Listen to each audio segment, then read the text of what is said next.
Some love doesn't die, it just waits, buried deep, hidden carefully, patient as stone, for the moment it can finally fight. Dr. Edward Lancaster walked into Mercy General Hospital on his first day as a cardiothoracic surgeon and saw a name on the staff directory. That made his heart stop. Sophia Chen, head nurse, pediatrics. It had been 12 years since high school. 12 years since he'd loved her in silence. 12 years since she'd married someone else and disappeared from his life. And now, on his first day at his new job, Edward discovered 3 devastating truths. 1. Sophia worked here. 2. She was married to Nathan Harrison, the man who owned this hospital. 3. The fading bruises barely hidden under her makeup meant her husband was destroying her. And Dr. Edward Lancaster, secret heir to the Lancaster fortune, one of the wealthiest families in America, made a decision that would change everything. He would save her, even if she never knew who he really was. If you believe love never dies, that it just waits for its moment to fight, subscribe to this channel, because this story will prove that sometimes we find love and safety in unexpected places. Before we begin, special shoutouts to some of our amazing viewers who are always active on our channel and supporting us by always watching our stories. Beautifully Black from Nigeria, CG Star from San Francisco, and Maureen Guevara from Buffalo, New York. Your presence means a whole lot to us. Now, let's begin. This story started 12 years ago, senior year at the Riverside High School. Edward Lancaster sat in the back of AP Literature, watching Sophia Chen laugh with her friends. She was beautiful, warm smile, intelligent dark eyes, natural grace that made everyone around her feel comfortable. She was adopted and raised in a wealthy Asian American household. And Edward was invisible. The quiet scholarship kid who wore the same shirt in rotation. The one who worked 2 jobs to help his struggling single mother, a carefully maintained lie. His family was worth $8 billion. But no one could ever know for his own safety. The Lancaster family had rules for heir. He would be raised normal. No trust funds until 25. No family name thrown around. No special treatment. Edward's mother had enrolled him in public school under her maiden name, Harper. Had bought him a modest wardrobe. Had moved them to a small house in a middle-class neighborhood. You'll inherit billions, she'd told him. But first you'll learn what it means to work for something. To be someone without the money defining you. So Edward worked, studied, stayed invisible, and loved Sophia Chen from a distance. It was October of senior year, and Edward was eating lunch alone in the library, as usual, when Sophia walked in, tears streaming down her face. She didn't see him in the corner. She just collapsed into a chair and cried into her hands. Edward hesitated. He'd never spoken to her before, but something made him walk over. "Are you okay?" His voice came out quieter than he intended. Sophia looked up, startled, wiping her face. "Oh, I'm sorry, I didn't know anyone was—" She stopped, studying him. "You're in my lit class." "Edward, right?" He was shocked she knew his name. "Yeah, Edward Harper." "I'm Sophia," she said, even though he obviously knew who she was. Everyone did. "What's wrong?" Edward asked, sitting carefully across from her. Sophia laughed bitterly. "My dad lost his job. We might lose our house." College is probably not happening anymore. Edward's heart broke for her. "I'm sorry," he said quietly. "That's really unfair." "Life's unfair," Sophia said, then looked at him more closely. "Don't you work after school?" "Yes," Edward corrected, "at the coffee shop. How do you manage that and still get straight A's?" Edward shrugged. "I don't sleep much." Sophia smiled, a real smile this time. "I should try that." They talked for an hour, about books, about college dreams, about the pressure of expectations. And when the bell rang, Sophia stood and did something that changed Edward's life. She hugged him. "Thank you," she said, "for listening." Then she left. And Edward sat there, stunned, because Sophia Chen had just hugged him, and he realized he was completely, hopelessly in love with her. Edward never told her. How could he? He was nobody in his eyes and was never supposed to tell her otherwise. Not only for his safety, but for hers too. Sophia was brilliant, beautiful, popular.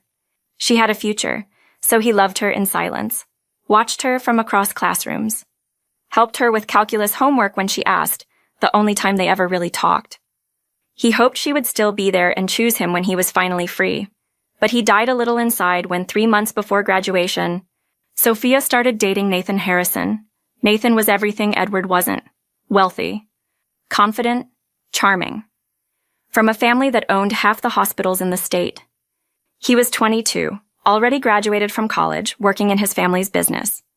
And he'd set his sights on 17-year-old Sophia. Edward watched them together, saw the way Nathan looked at her, the way he'd show up at school to check on her, the way he'd marked territory and possession over her in love. But what could Edward say? She was obviously in love with him. "I like him very much, and my family needs financial stability," she told Edward once, when he'd carefully asked if she was okay. "Nathan can provide that. Sometimes love is about being practical." Edward wanted to scream that love should never be practical, that she deserved someone who made her laugh, who saw her brilliance, who treated her like an equal.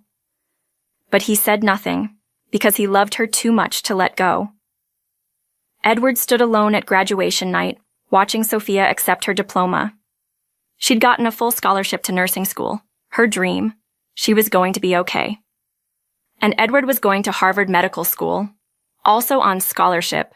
His family had donated $50 million anonymously to secure his spot. But he'd never know that. They were going different directions. He'd probably never see her again. So Edward did something incredibly stupid. He wrote her a letter, poured his heart onto paper, 12 years of silent love, of watching her, of wishing he could be someone worthy of her. He was going to give it to her at the graduation party. But when he arrived, he saw Nathan propose to Sophia in front of everyone. Saw her say yes while crying, though Edward couldn't tell if they were happy tears or trapped tears. Saw Nathan slip a massive diamond ring on her finger, and Edward threw the letter away. Because timing apparently was everything, and his timing had always been terrible. For 12 years, Edward threw himself into becoming someone worthy of Sophia, even if she'd never know. Harvard Medical School, Johns Hopkins for residency, specialized in cardiothoracic surgery, became one of the youngest, most brilliant surgeons in the country, published groundbreaking research, saved hundreds of lives, and at age 25 inherited his share of the Lancaster fortune. $2 billion. His family's wealth came from medical technology, pharmaceuticals, and hospital investments. They owned controlling shares in 47 hospitals nationwide. Edward could have done anything. Instead, he worked 80-hour weeks as a surgeon, living modestly, still not telling anyone about his wealth. Because the money didn't matter. What mattered was that he'd become someone who could save lives. Someone who could protect people. Someone who, if he ever saw Sophia again, and probably had an unlikely chance to fight for her, might actually be worthy of her. Not because of his money, but because he'd become a man who stood for something. Edward was working at Massachusetts General when he got the call from his mother. "The Lancaster Foundation just acquired controlling interest in the General Hospital at Riverside," she said. "It needs a new head of cardiothoracic surgery. Interested?" Riverside, his hometown. Edward hadn't been back in 12 years. "Why would I leave Mass General?" he asked. "Because this general is struggling, because they need someone brilliant, and because—" His mother paused. "Because it's time you came home, Edward. You've been running from something for 12 years. Maybe it's time to face it," his mother always knew. "She probably doesn't even live there anymore," Edward said quietly. "Then you'll have your answer, but Edward, if she is there, maybe this is your chance to stop wondering what if and finally move on. I would really like to see you settled, you know." Edward took the job, not because he thought Sophia would be there, but because he needed to prove to himself that he'd finally moved on. On his first day, Edward walked into the hospital at 7 a.m. on a Monday morning. The hospital was beautiful. State-of-the-art equipment, modern design, clearly well-funded. He checked in with HR, got his badge, reviewed his office, then he walked to the cafeteria for coffee before his first surgery. And saw her, Sophia Sophia Harrison now, standing at the nurse's station in pediatrics reviewing charts. 12 years older, still beautiful, but something was different. The light in her eyes was gone. She moved carefully, like someone who'd learned to take up as little space as possible. And when she reached up to tuck hair behind her ear, Edward saw it, a fading yellow-green bruise on her wrist. Finger-shaped, Edward's blood ran cold.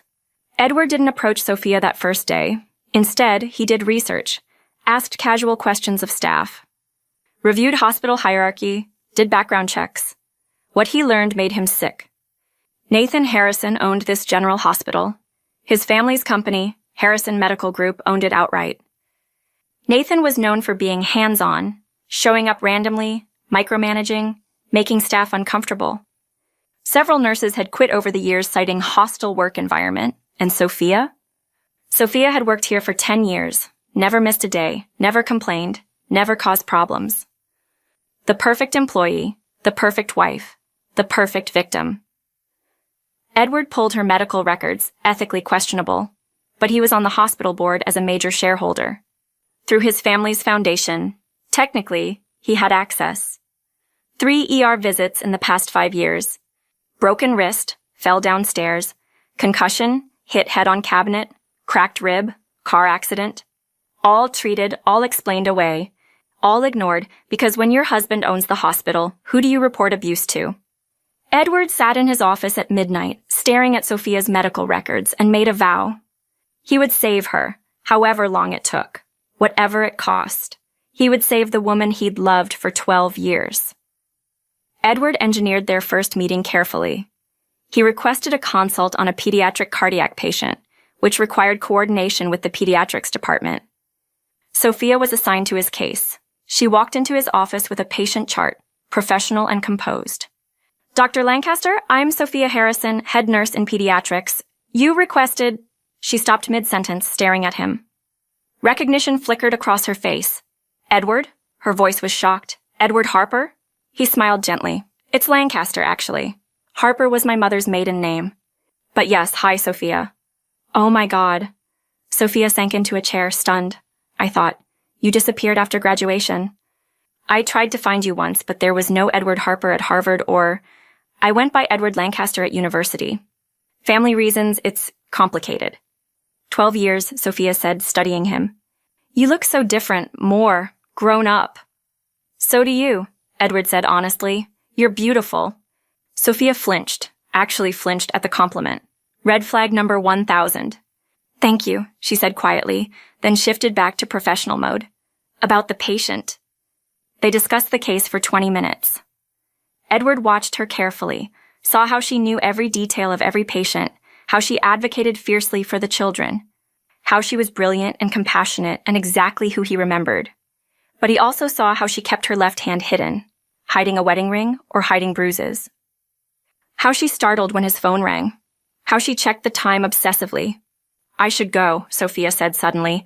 My husband, Nathan, he likes me home by 6. Nathan Harrison? Edward asked carefully. The owner of this hospital? You know him? Only by reputation. We haven't met officially yet. Sophia's expression closed off.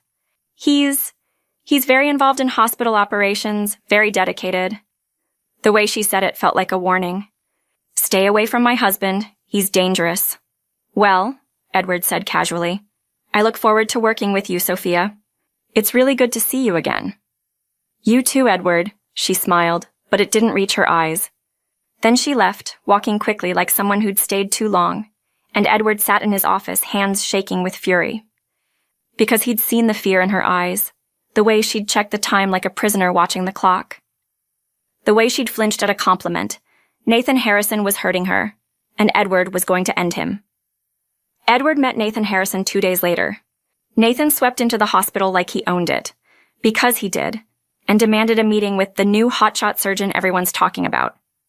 They met in Nathan's executive office, ostentatious, designed to intimidate. Nathan was tall, fit, handsome in a too-polished way, expensive suit, perfect hair, shark's smile. Dr. Lancaster, Nathan said, shaking Edward's hand with crushing pressure. Impressive credentials, Harvard, Johns Hopkins. Published in JAMA at 28, I'm glad to have you on board. Thank you, Edward said neutrally. Though I have to admit, I'm curious why someone of your caliber would come to a small hospital like Mercy General. Surely you had offers from Johns Hopkins Mayo Clinic. I did, Edward said. But I wanted to come home, and Mercy General has excellent facilities. It was an easy choice. Nathan studied him with calculating eyes. You grew up here? Yes, graduated from Riverside High, actually. Interesting, so did my wife. Nathan's smile sharpened. Sophia Chen. Well, Sophia Harrison now. You might have known her. Edward kept his expression neutral. We had a few classes together. I remember she was very smart. She still is, Nathan said, and there was possession in his tone. Beautiful, brilliant, and all mine. I'm a lucky man. Edward wanted to punch him. Instead, he smiled blandly. Yes, I met her briefly. She's the head nurse in pediatrics, right? Very professional. Very professional, Nathan agreed. And very obedient. I've trained her well. The way Nathan said trained, like Sophia was a dog, not a wife, made Edward's blood boil. But he kept his expression neutral. Well, Edward said, standing, I should get back to work. I have a surgery at 2. Of course. Oh, and Dr. Lancaster? Nathan's voice stopped him at the door. Just a friendly piece of advice. My wife is off limits. She's friendly, tends to get close to people she works with, but she's mine, so keep things professional. Understand? Edward turned slowly, meeting Nathan's eyes. I'm always professional, Mr. Harrison. You have nothing to worry about. But inside, Edward was thinking, you have everything to worry about.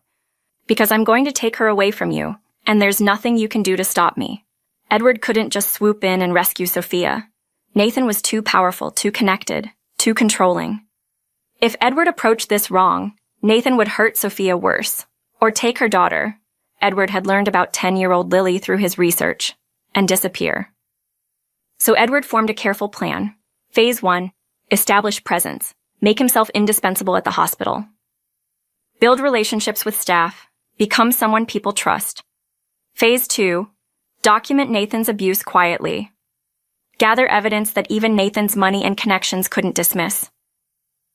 Phase 3, when the time was right, reveal who he really was, that the Lancaster family now controlled 51% of Harrison, Medical Group through carefully orchestrated stock purchases, that Nathan didn't own this hospital anymore. Edward did, and Nathan was about to learn what happened when you hurt someone a Lancaster loved. Edward threw himself into the work, performed miracle surgeries, saved patients other surgeons had written off, stayed late, mentored residents, was kind to nurses. Within 2 months, he was the most beloved doctor at Mercy General. And Sophia? Sophia was assigned to assist on several of his surgeries. Pediatric cardiac cases required the pediatric head nurse. They worked together often, and Edward watched her carefully, documenting every bruise, every flinch, every time she came to work with fresh injuries and fresh excuses. 3 months after Edward started, he accidentally ran into Sophia in the hospital cafeteria at 7 a.m. She was alone, drinking coffee, looking exhausted. Mind if I join you? Edward asked. Sophia looked up, startled, then nodded. Sure. They sat in silence for a moment. You're here early, Edward noted. I like the quiet before the chaos, Sophia said. Me too. Edward paused, then said carefully, Sophia, can I ask you something personal? She tensed immediately. Depends on the question. Are you happy? The question hung in the air. Sophia's hands tightened around her coffee cup. That's a very personal question. I know, but we were friends once in high school. We do talk sometimes. I'm worried about you. Don't be, Sophia said quickly. I'm fine. I have a good job, a beautiful daughter, a successful husband. And fresh bruises on your neck that you're covering with makeup, Edward said quietly. Sophia went pale. I'm a doctor, Sophia. I notice things. And I've noticed that you come to work injured a lot. Always with excuses, always brushing it off. You need to stop, Sophia whispered, her voice panicked. Edward, you don't understand. Nathan is dangerous, I know. Controlling, abusive. Powerful. Edward leaned forward. But so am I. More than you know. And I can help you if you'll let me. You can't help me, Sophia said, tears in her eyes. No one can. Nathan owns this hospital. His family has connections everywhere. If I leave, he'll take Lily. He's told me 1,000 times. Judges, lawyers, police, they're all in his pocket. I'll never see her again. Then we make sure he can't take her, Edward said. How? You're a doctor, Edward. A brilliant one, but you're not... Sophia stopped, shaking her head. This is pointless. I shouldn't even be talking to you if Nathan finds out. She stood abruptly. Sophia, wait. I'm sorry, Edward, but please, stay away from me. For your own safety. She left quickly, almost running, and Edward sat there knowing he'd pushed too hard, too fast. But also knowing, Sophia knew she was trapped, and some part of her wanted to be saved. He just had to be patient a little longer.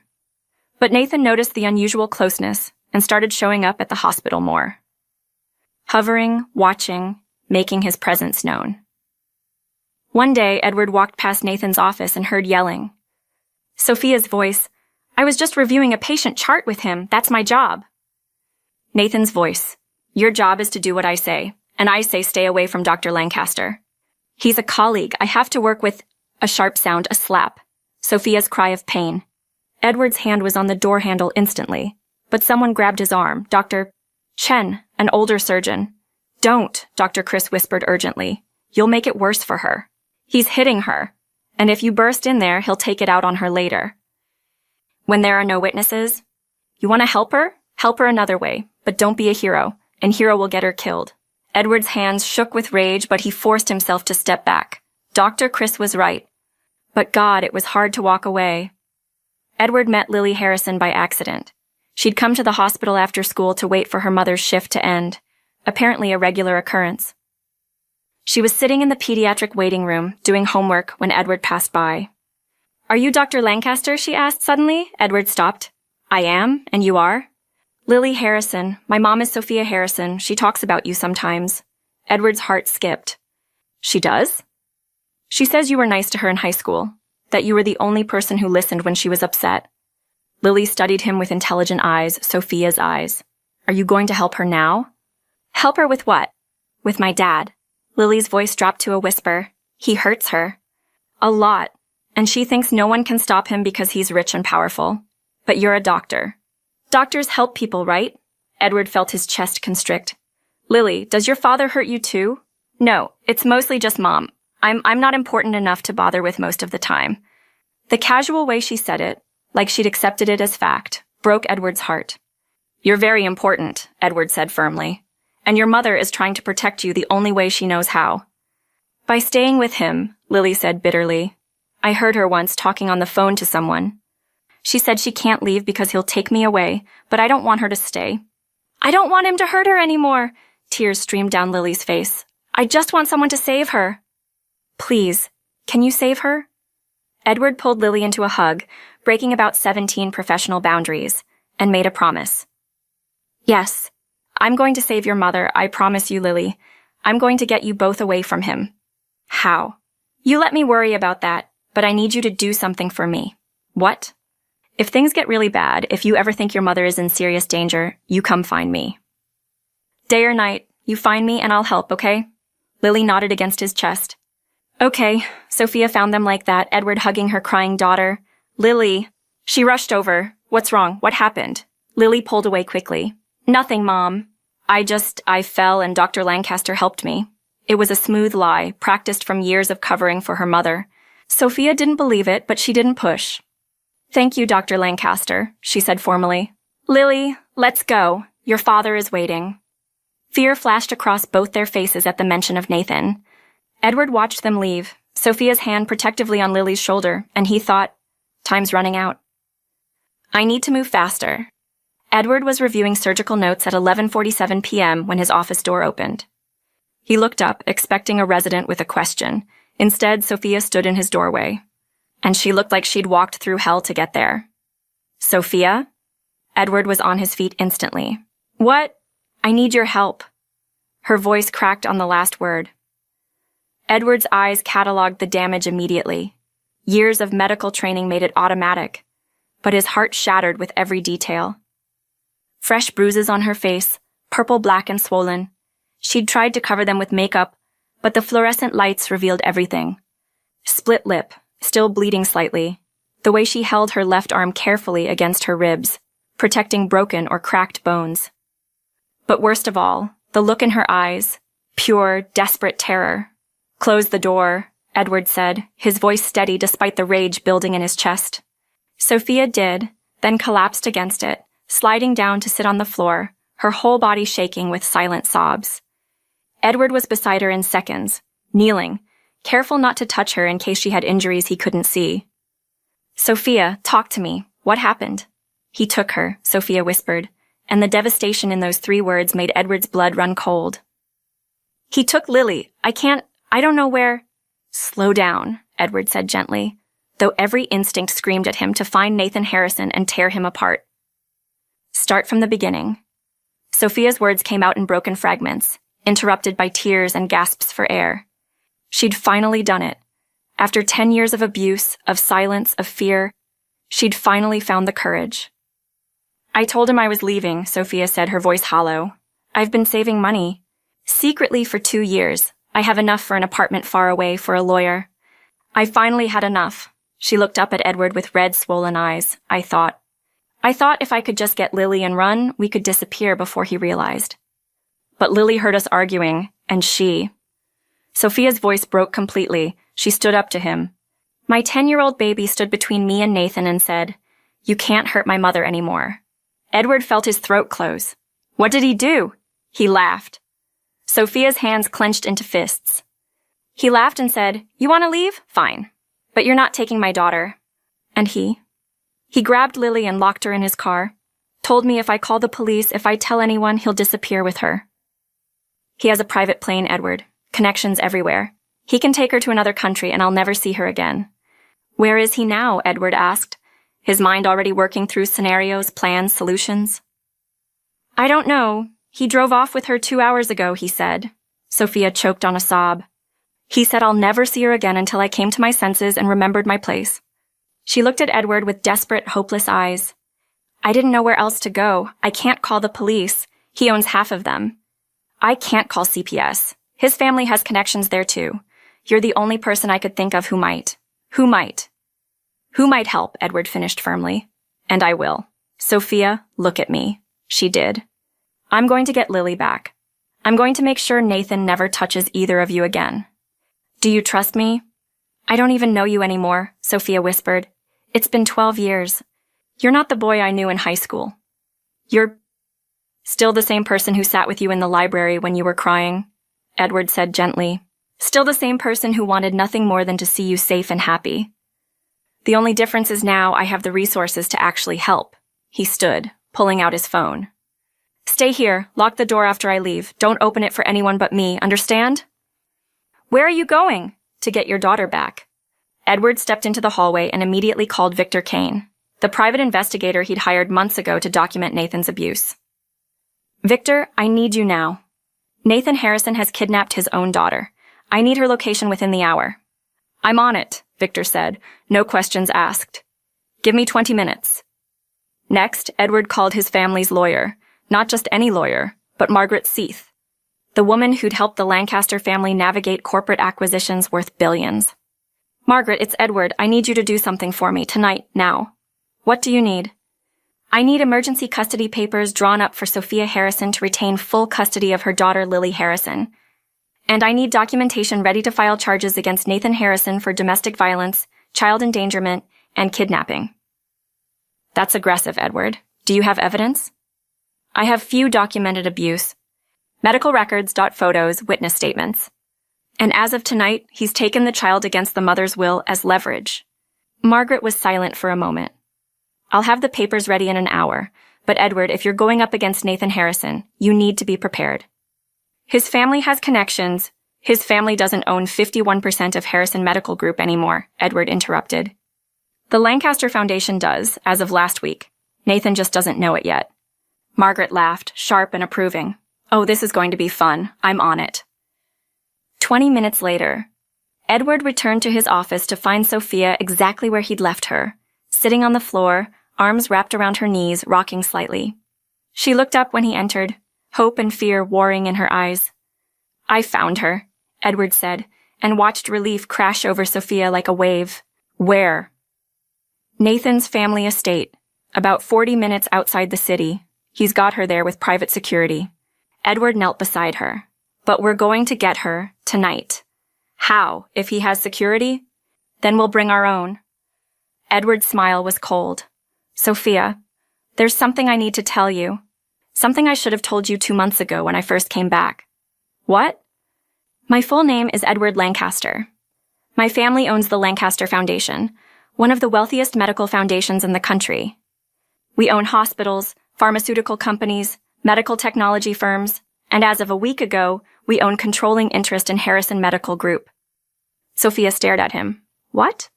Nathan thinks he owns this hospital. He doesn't. I do, and I'm about to teach him what happens when you hurt someone a Lancaster cares about. Edward drove Sophia to the Harrison estate in his Aston Martin, Victor following behind in an SUV with 2 former FBI agents Edward kept on retainer. You planned this, Sophia said quietly as they drove. You've been planning this for weeks. Months, Edward corrected, from the moment I realized what he was doing to you. I've been documenting everything, gathering evidence, positioning pieces on the board. I was waiting for the right moment. Nathan just gave it to me by taking Lily. Why? Sophia turned to look at him. Why would you do all this for me? Edward kept his eyes on the road, hands steady on the wheel. Because I've been in love with you since I was 17 years old. Because I spent 12 years becoming someone powerful enough to protect you. Because the moment I saw you again, I knew. I'd been waiting all this time for a chance to save you. He glanced at her. And because you deserve someone who fights for you, Sophia. You always have. Tears streamed down Sophia's face. Edward, we can talk about this later, he said gently. Right now, let's get your daughter. The Harrison estate was massive, gated, guarded, lit up like a fortress. Edward pulled up to the gate, rolled down his window, and smiled at the security guard. Dr. Edward Lancaster to see Nathan Harrison. He's expecting me. The guard checked his list, frowned. I don't have you on. Call him, Edward interrupted. Tell him Dr. Lancaster is here. Trust me, he'll want to see me. The guard made the call, spoke quietly, then his expression changed. He hung up and opened the gate. Mr. Harrison will meet you in the main house. Excellent. Edward drove through, parking in the circular driveway. Victor's SUV pulled in behind him. Stay in the car, Edward told Sophia. If anything goes wrong, Victor will get you out of here. Understand? What are you going to do? Get your daughter and end this. Edward stepped out of the car, adjusted his tie, and walked to the front door like he owned the place. Nathan Harrison stood in his grand foyer, wearing expensive loungewear, holding a glass of whiskey, looking every inch the lord of the manor. Dr. Lancaster, Nathan said, smile sharp as a knife. What an unexpected pleasure. Come to Grove for Sophia, because having illicit affair with your employer's wife is a ground for termination. I didn't have an affair with Sophia, Edward said calmly, walking further into the house. I'm here to bring justice to a man who is beating his wife. There's a difference. Semantics. Nathan waved dismissively. Either way, you're fired. I want you out of my hospital by morning. Your hospital? Edward smiled. That's interesting, because according to the paperwork filed with the SEC a week ago, Harrison Medical Group is now 51% owned by the Lancaster Foundation. Which means I own your hospital, Nathan, not you. Nathan's face went white. That's impossible. Your family sold shares to pay off gambling debts your father accumulated. Shares my foundation bought through a series of shell corporations. We've been quietly acquiring controlling interest for 6 months. Edward's smile widened. You've been working for me, Nathan. You just didn't know it. Nathan's hand tightened on his whiskey glass so hard it shattered. Blood dripped from his palm, but he didn't seem to notice. Why? Because of Sophia, Edward said simply. Because you hurt her. Because you've been hurting her for 10 years. And because I don't let people hurt the woman I love and walk away. Love? Nathan laughed, a harsh, ugly sound. You think you love her? You don't even know her anymore. I know she's brave, Edward said. I know she survived 10 years with a monster. I know she raised a daughter who's strong enough to stand up to you, and I know she deserves better than you. She's my wife. Not for long. Edward pulled out his phone, showing Nathan the legal documents Margaret had prepared. Emergency custody granted to Sophia Harrison. Restraining order filed against you. Charges of domestic violence, child endangerment, and kidnapping being filed tomorrow morning. Your family's lawyers will be too busy trying to salvage the company to help you. Nathan lunged at Edward. Edward sidestepped easily. 12 years of maintaining peak physical condition meant Nathan's alcohol-slowed attack was telegraphed from a mile away. Victor and his team burst through the door. Where's the girl? Victor demanded. A small voice from upstairs. I'm here. Lily appeared at the top of the grand staircase, still wearing her purple pajamas, eyes red from crying. Mom, she screamed. The front door burst open again. Sophia had ignored Edward's instructions to stay in the car. Lily? Mother and daughter ran to each other, meeting in the middle of the foyer, collapsing together in desperate embrace. Nathan tried to move toward them. Victor blocked him with one hand on his chest. I wouldn't, Victor said calmly. Edward walked to where Sophia held Lily, both of them crying. We're leaving, he said gently. Both of you, tonight, you're never coming back here. You can't take them, Nathan roared. I have rights. I'm her father. You lost your rights when you used your daughter as leverage, Edward said coldly. You lost them when you beat your wife for 10 years. You lost them when you became a monster. He turned to Sophia. Do you have anything here you need? Anything you can't replace? Sophia shook her head. Just Lily. She's all I need. Then let's go home. Sophia sat in the back seat with Lily wrapped in her arms, neither letting go. Edward drove, checking the rearview mirror every few seconds to make sure they weren't followed. Where are we going? Sophia asked quietly. My penthouse, it's secure. 24-hour concierge, top-floor corner unit, only accessible by private elevator. Nathan won't be able to get near you. Edward, I can't. Yes, you can. Edward's voice was firm but gentle. Sophia, I have a 4-bedroom penthouse that I live in alone. You and Lily will have your own space, your own rooms, complete privacy. This isn't me asking you to be with me. This is me making sure you're safe. There's a difference. Sophia was crying again, but this time they were tears of relief. Why are you doing this? She whispered. Edward glanced at her in the rearview mirror. Because 12 years ago, I loved you and did nothing. I watched you marry someone else and told myself it wasn't my place to interfere. But I've regretted that silence every day since. His eyes met hers in the mirror. I'm not making that mistake again. I'm not watching someone hurt you and doing nothing. Not anymore. Lily looked up at Edward, then at her mother. Mom, is this the doctor you wrote about in your journal? The one from high school? Sophia's face flushed. Lily, you write about him a lot, Lily continued innocently. You said he was the nicest person you ever met, that you wished you'd been brave enough to tell him you liked him too. Edward's eyes snapped back to the rearview mirror. You liked me in high school? Sophia covered her face with her hands. Lily, please. She said she thought about you for years, Lily said, completely oblivious to her mother's embarrassment. She said she wondered what happened to you, if you were happy, if you ever thought about her. The car was silent for a long moment. Then Edward said quietly, Every day. I thought about you every single day. Edward's penthouse was exactly as he had described, luxurious but comfortable, secure but welcoming. Edward showed Sophia and Lily to adjoining bedrooms. The door's locked from the inside, he explained. You're completely safe here. There's food in the kitchen. Help yourself to anything. I'm down the hall if you need me. Lily was already falling asleep, exhausted from the trauma. Sophia tucked her in, kissed her forehead, then followed Edward out into the hallway. Edward, She stopped, overwhelmed. I don't even know how to thank you. You turned your entire life upside down for us. You made an enemy of a powerful man. I did what I should have done 12 years ago, Edward interrupted gently. I fought for you, and Sophia, I'd do it again, 1,000 times. Sophia looked up at him, this man who'd been invisible in high school, who'd loved her in silence, who'd become powerful beyond imagination. Can I ask you something? Anything. The night of graduation. Were you really going to tell me how you felt? Edward smiled sadly. I wrote you a letter, 12 pages. Told you everything. How long I'd loved you. How brilliant I thought you were. How much I wished I had the courage to say it out loud.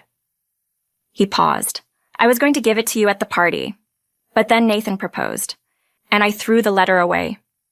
What did it say? Sophia whispered. That I'd wait for you. However long it took. That I'd become someone worthy of you. That even if you never loved me back, you'd change my life just by being kind to me. Edward's voice was rough with emotion, and that I hoped someday fate would give me a chance to prove I could make you happy. Tears streamed down Sophia's face. I'm so sorry, she choked out. I'm sorry I married him. I'm sorry I wasted 10 years. I'm sorry I didn't tell you that I thought about you too. That sometimes, late at night, I'd wonder what my life would have been like if I'd chosen differently. Don't apologize, Edward said fiercely. You survived. You raised an incredible daughter. You found the courage to leave. That's not wasted time, Sophia. That's strength. I'm broken, Sophia whispered. I'm damaged. I have trauma and a child and— Edward stepped closer, gently cupping her face in his hands, careful of the bruises. You're not broken. You're a survivor. And Sophia, I've loved you since we were 17. A trauma isn't going to change that. I'm not going anywhere. What if I'm not ready?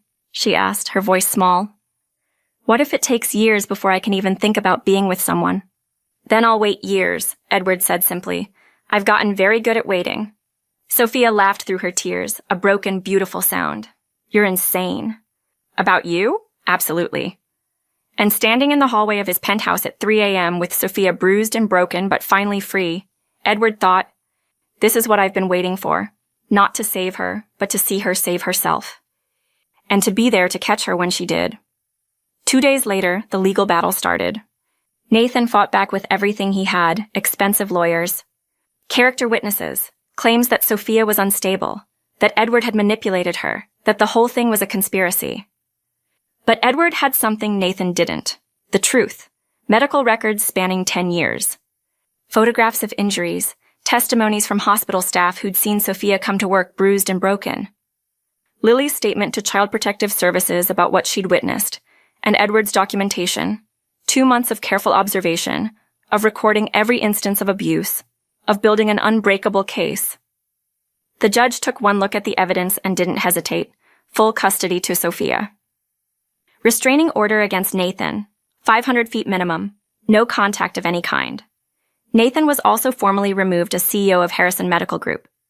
The board, now controlled by the Lancaster Foundation, voted unanimously. Edward didn't take the CEO position himself. He was a surgeon, not a businessman. But he made sure the new CEO understood.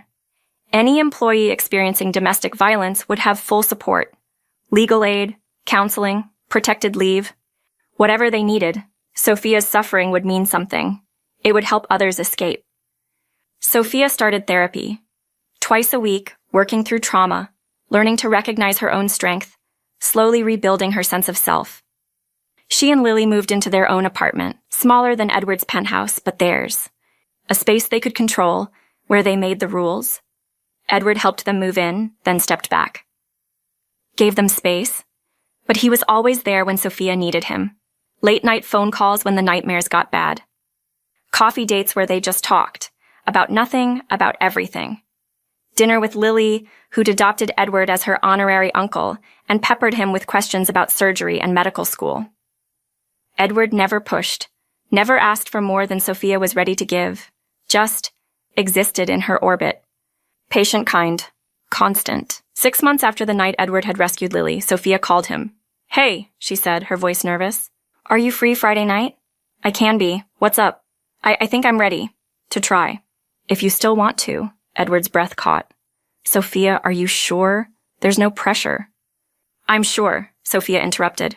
I'm scared, and I'm not going to be perfect at this. But I think I want to try. Then yes, Edward said, his voice rough with emotion. God, yes, Friday night, anywhere you want. They went to a quiet Italian restaurant.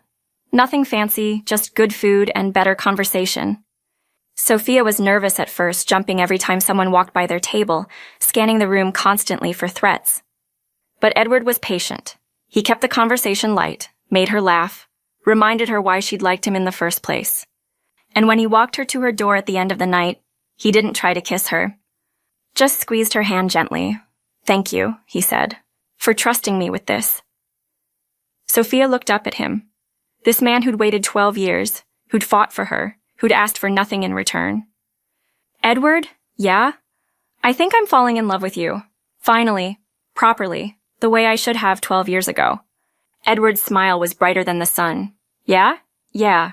Sophia smiled back. Is that okay? That, Edward said, is more than okay. 2 years later, they got married in the hospital gardens, the place where Edward had first decided to fight for her. Small ceremony, 50 guests. Lily as maid of honor, grinning so wide her face hurt. In his vows, Edward said, 12 years ago, I loved you from a distance. I thought that was all I'd ever have, watching you be happy from afar. But life gave me a second chance. It brought you back to me. And this time, I didn't stay silent. This time, I fought. Thank you for letting me fight for you. Thank you for fighting for yourself. Thank you for choosing me. In her vows, Sophia said, I spent 10 years in darkness, thinking I didn't deserve light. But you showed me that I did. You showed me what real love looks like. Patient, kind, selfless. You waited 12 years for me to be ready, and now I am. I choose you, Edward. Today and every day after. When they kissed, the garden erupted in applause. 5 years later, Dr. Sophia Lancaster walked through the halls of Mercy General Hospital, now renamed Lancaster Medical Center, in her white coat. She'd finished her degree, become a nurse practitioner, started a program for domestic violence survivors. Edward was still the head of cardiothoracic surgery, still brilliant, still kind, still hers. They had 2 more children now, a boy and a girl, and Lily was 15, thriving, planning to be a doctor like her stepfather. Nathan Harrison had served 3 years in prison for domestic violence and child endangerment. When he got out, he'd moved across the country. They never heard from him again. And Sophia? Sophia was happy, truly, completely, impossibly happy. She found Edward in the surgeon's lounge, drinking terrible coffee. Hey you, she said, stealing his coffee and taking a sip. Hey yourself. Edward pulled her close, kissing her forehead. How was your day? Good. Helped 3 women start safety planning to leave their abusers. One of them is ready to file for divorce. You're amazing, Edward said softly. I learned from the best, Sophia countered. A doctor who waited 12 years to save the girl he loved. Edward smiled. Worth every second of waiting. Sophia looked up at her husband, the boy who'd loved her in silence, the man who'd fought for her when she couldn't fight for herself. You know what's funny? She said. What? I spent so many years regretting that I couldn't love you sooner, wishing I could go back and change it. But now, Sophia smiled, I think it happened exactly the way it was supposed to. Because you needed those 12 years to become who you are, and I needed my journey, even the dark parts, to become who I am. And now we're both exactly where we're supposed to be. Together, Edward finished. Together, Sophia agreed. And in the surgeon's lounge of the hospital where everything had changed, they kissed. Because sometimes love doesn't happen fast. Sometimes it takes 12 years. Sometimes it takes surviving hell to appreciate heaven. But when it finally happens, it's worth the wait, every single day of it.